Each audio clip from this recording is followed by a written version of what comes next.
o caso que a Luísa Mel foi processada em 15 milhões de reais. Por favor, faça um react desse vídeo. Em resumo, a Luísa Mel roubou um cão da raça Borzoi de uma criança autista e vendeu para um dono de shopping em São Paulo. Além desse caso ter uma falsificação de laudo de óbito de outros cães. Tudo aconteceu da seguinte maneira. Primeiro, que eu acho muito engraçado quando eu venho pesquisar as informações para saber sobre fontes, sobre o que realmente eu estou falando. E aí eu entro no Instagram da Luísa Mel e vejo tudo junto e misturado. Eu vejo resgate com causa animal, com bicho silvestre, com ela de biquíni, com ela de maiô, com ela na televisão. É uma coisa assim estranha.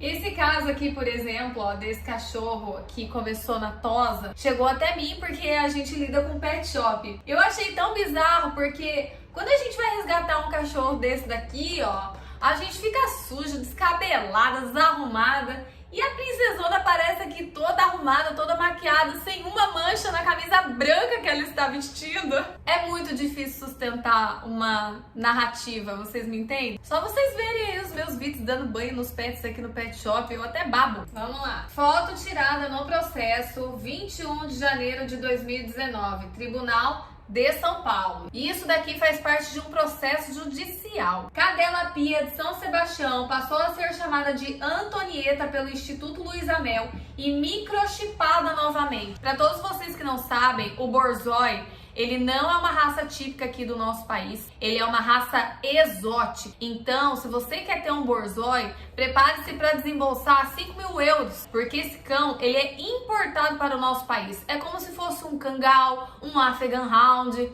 São cães que eles são de exposição, são cães de pessoas que realmente amam a raça, porque para você desembolsar 5 mil euros, você realmente tem que estar muito afim de ter essa raça aí. E eles não vêm sem uma microchipagem, isso daí é utilizado no mundo inteiro, é um chip que fica aqui no dorso, para quem não sabe. Sempre quando chega nas clínicas veterinárias, você passa o bip e já vem todas as informações do seu celular, de quem comprou, da onde ele veio. No caso, essa daqui veio da Polônia. O que não poderia, pois ela já era microchipada. Primeiro erro aí, a cachorra ela já era microchipada, ela já tinha uma identidade. Você tirar o microchip que já estava no dorso dela e colocar outro é crime. Um animal assim, como os humanos, não podem possuir duas identidades. Realmente, é como se eu fosse lá e tirasse outro RG pra mim. Onde que isso tem cabimento? Observa-se nas fotos o focinho machucado e o pelo atípico após a cadela ficar sob a guarda temporária do Instituto Luísa Mel. Data da entrada da Borzoi, São Sebastião, 19/12/2018. Olha o pelo dessa Borzoi. Eu vi as imagens e vou colocar as imagens aqui do dia que essa Borzoi foi resgatada.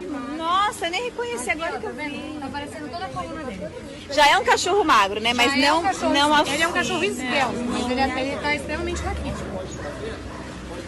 O canil era uma coisa, o canil dos bulldogs era uma coisa e a Borzoi era a cachorra da família. Inclusive era a cachorra de um menino autista que tinha esse animal como cão de apoio emocional. Aqui no nosso país, os cães de apoio emocional ainda não são reconhecidos como os cães de trabalho, como os cães de serviço, que são aqueles cães que guiam os cegos, são aqueles cães de resgate que os bombeiros utilizam. Em Brumadinho nós vimos muitos cães de resgate farejando e fazendo o seu trabalho. Infelizmente aqui no Brasil nós não temos legislação ainda vigente para incluir os cães de apoio emocional, mas lá fora tem sim. Esses cães eles são treinados para ajudar pessoas com depressão, pessoas autistas. E no caso, a dona desse canil de bulldogs, ela possuía essa Borzoi para ajuda no tratamento do filho autista dele. Agora vocês imagina essa criança chegando na casa dela e não encontrando a cachorra que ele tinha convivência, que ele tinha o apoio emocional. A denúncia era para o canil, não era para a casa. E essa pessoa, ela foi lá. Essa pessoa, eu digo essa pessoa, mas essa pessoa na época, ela era muito assessorada. Uma pessoa sozinha, entendam, uma pessoa sozinha, ela não faz muita coisa. Ela precisa de um conjunto de pessoas que compram a ideia da pessoa para ela poder agir. É assim em todos os aspectos da nossa vida. Você sozinho não vai fazer muita coisa. Você precisa de uma rede de proteção. E no caso, essa operação, ela foi feita em um final de semana que essa família, ela foi viajar. A família não estava lá. Eles simplesmente abriram a casa. Foi polícia, foi instituto, foi Luísa Mel, foi todo mundo, foi o circo todo, foi todo mundo por conta de uma denúncia de maus tratos a esse canil. Mas era do canil, não era da casa. Eles entraram na casa, eles afirmaram que encontraram essa borzoi em um quarto escuro e sozinha. Tiraram a borzoi da casa com a veterinária, que já saiu falando que a borzoi era uma Afghan Hound. Eu vou deixar aqui a foto que eu tirei de uma feira de um Afghan Hound e de um borzoi. O borzoi é aquele cachorrinho do meme, que ele enfia o focinho, pelo focinho dele ser tão grandão, ele enfia o focinho lá no fundo do pote de Pringles. Essa veterinária alegou que a cachorra estava muito magra. Borzoi, uma das características marcantes são os ossos aparentes. Eles são cães praticamente de caça, de corrida. Eles foram feitos para isso. A anatomia do focinho, a anatomia do corpo, ela foi feita para isso. O pelo da cachorra no resgate estava maravilhoso. Significa que ela estava recebendo boa alimentação e pode comparar o pelo do dia do resgate com esse pelo aqui que está na foto documentada no processo judicial. Não precisa ser nem perito. Pois bem, acharam um machucadinho na ponta do nariz, que é uma coisa muito comum para cães que ficam em áreas externas. Eu falo isso porque eu tenho conhecimento de causa. Eu atendo mais de 40 cães por dia no meu pet shop. Bull Terriers, principalmente, que tem a pele branca, que tem a pele quase albina, sensível, tem essa ponta do nariz vermelha. É por isso que você tem que passar proteção nessa ponta. Mas se você sair do seu cão com essa ponta arranhada, não significa que é indício de maus tratos. Pois bem, vamos aqui. Eles entraram na casa, os policiais, Luísa Mel, Instituto, fizeram um monte de filmagens de bulldogs que eram criados ali naquele recinto, naquele canil. Esse canil, para deixar bem claro, era registrado pela prefeitura de São Sebastião, que fica aqui no litoral norte, pertinho de mim, aliás. Eles foram lá e pegaram todos os bulldogs e colocaram os bulldogs dentro de veículos que não são preparados para transportar animais braquicefálicos. Se você não sabe o que é braquicefálico, um shih tzu é braquicefálico, tem o focinho para trás, o lhasa é braquicefálico, bulldog é braquicefálico, todos esses pets, pug é braquicefálico, que tem o focinho para dentro, são braquicefálicos. Sabe o que acontece com esses pets? Quando você coloca eles amontoados dentro de uma caixinha de transporte em um veículo que não é adequado? 2 cachorros, 2 bulldogs chegaram mortos ao instituto. Mas é claro que chegariam, porque eles não fazem a troca de calor que eles têm que fazer. Eles não têm capacidade para isso. Esses cães foram modificados geneticamente muitas e muitas vezes. É só você pegar o nosso lobão lá do começo dos primórdios e colocar a foto de um pug do lado dele, não tem nada a ver. E olha que fato interessante que eu vou trazer aqui pra você. Eles pegaram esses bulldogs com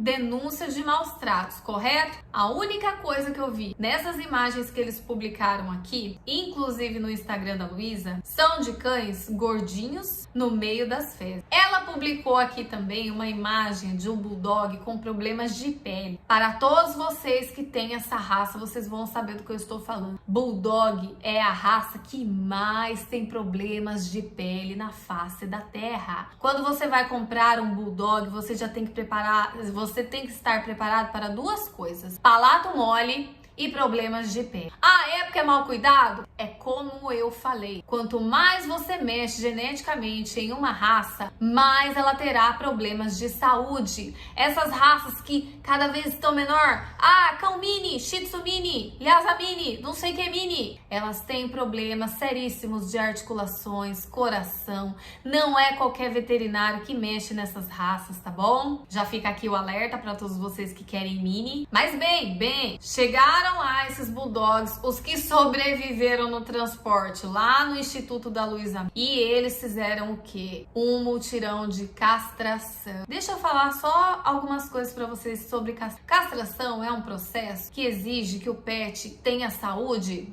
perfeita, legal. Eles têm que medir plaquetas, as plaquetas não podem estar baixas, porque isso pode caracterizar uma doença do carrapato e na hora da cirurgia pode dar uma hemorragia.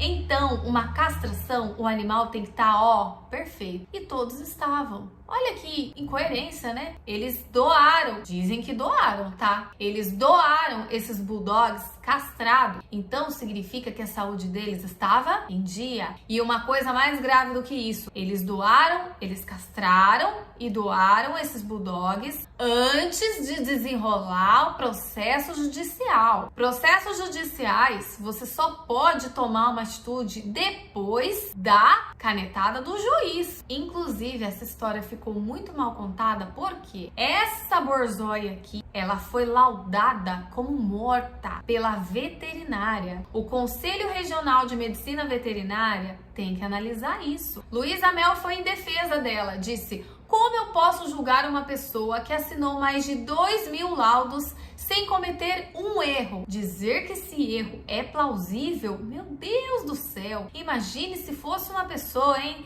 Então quer dizer que o médico pode laudar uma pessoa como morta, que a gente tem que passar pano pra ele? Ai, vocês estão entendendo? Só que é como eu sempre falo, a verdade sempre aparece. Deu toda essa furzarca, tiraram a borzói, tiraram inclusive uma Spitz de dentro da casa da dona do canil, tiraram os bulldogs, a dona do canil chegou lá depois da festa do filho dela e encontrou o quê? A casa toda revirada. Entrou lá um processo a ser seguido por Luísa Mel, que na época tava, ó, no hype. Qualquer um teria medo, qualquer um demoraria para responder esse processo. Por quê? Porque iria procurar advogados, porque iria procurar provas, porque iria procurar munição para ela responder esse processo. Pois bem, a verdade sempre aparece. Um adestrador foi fazer um serviço no sítio e encontrou essa borzói por lá. Quando a gente encontra um cachorro exótico que tem mais ou menos 7, 15 unidades num país do tamanho do Brasil, pá, um borzói aqui, uau! Deixa eu olhar mais de perto. Olhou mais de perto e encontrou o quê? Lembra que eu falei pra vocês aqui das manchinhas do nariz? Ele encontrou simplesmente a impressão digital do cachorro, a coisa que ninguém consegue mudar, que são as manchas aqui, ó, no focinho. E aí ele fez o quê? Veio a público expor essa situação. A borzói, que tinha sido dada como morta lá pelo Instituto da Luísa Mel, estava viva, estava bem. E fica a dúvida, mesmo se a veterinária laudasse essa cachorra dada como morta, como que foi feita essa doação então? Se ela estava morta, cadê o laudo? Como que microchiparam essa cachorra?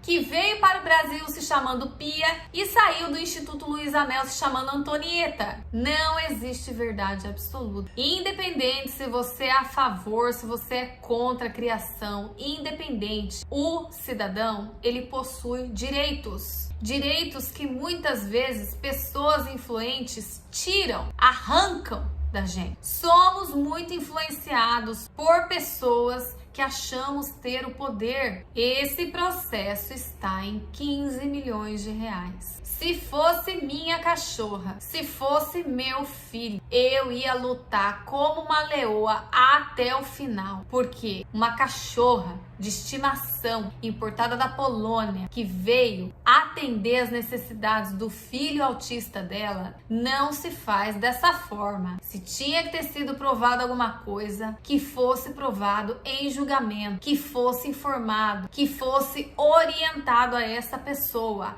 e não simplesmente ter ido lá e arrancado pelas costas a cachorra de estimação da família. Se alguém viesse pegar a minha Vicky da minha casa e fizesse isso comigo, eu ia lutar até o fim, porque tem coisas que não tem preço nessa vida. Eu não tive acesso aos autos do processo, porque esse processo cabe somente às partes envolvidas, mas seria muito bom ela vir a público e esclarecer, ou ela ou as outras partes, incluídas nesse processo vir a público e esclarecer mais sobre esse caso que rola desde 2018, 2019, 2020, 2021, 2022, 2023. 5 anos. Deixem aqui pra mim nos comentários, eu quero muito saber o desfecho dessa história. Chega de darmos poder a quem manipula situações. Eu tô cansada de ver tanta injustiça.